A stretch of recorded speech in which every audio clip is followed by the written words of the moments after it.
Hello, my name is Michel Hermans. I'm a diabetologist working at St. Luke's Academic Hospital in Brussels at the UCL, and I'm a trustee of the RQBI Foundation and General Secretary of the same foundation.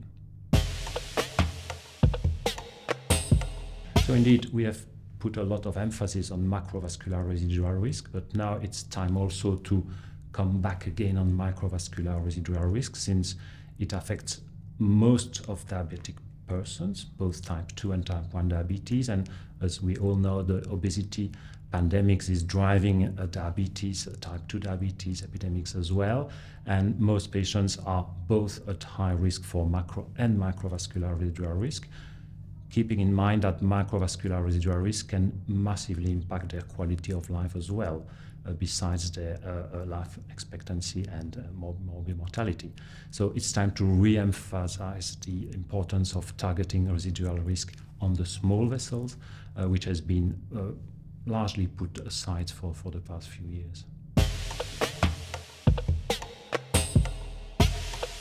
But we know that conventional interventions such as glucose lowering, multifactorial intervention, including strict blood pressure control, strict LDL cholesterol control, leave a large part of residual risk unaddressed in small vessels. So that's what we call residual microvascular risk.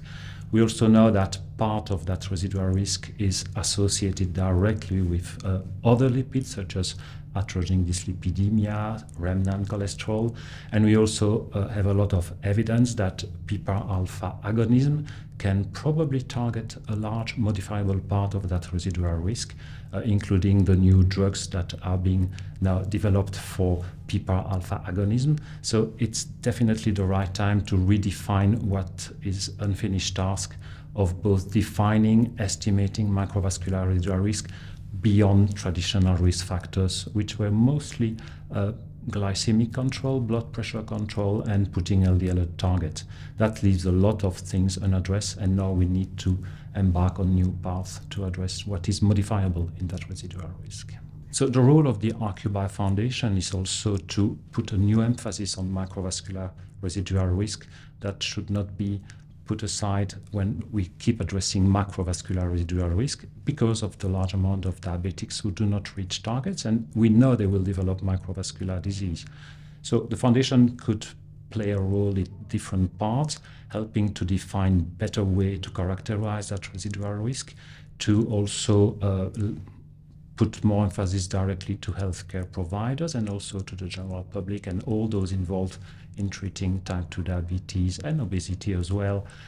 to realize that microvascular risk is not addressed when you put standard risk factors at their targets, and also to try to put together people who are working in different areas, from basic research, translational research, to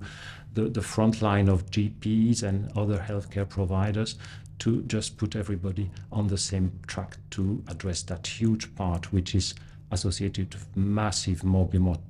and also mortality, but most morbidity, such as visual loss, amputation, CKD, and all that we know is coming along.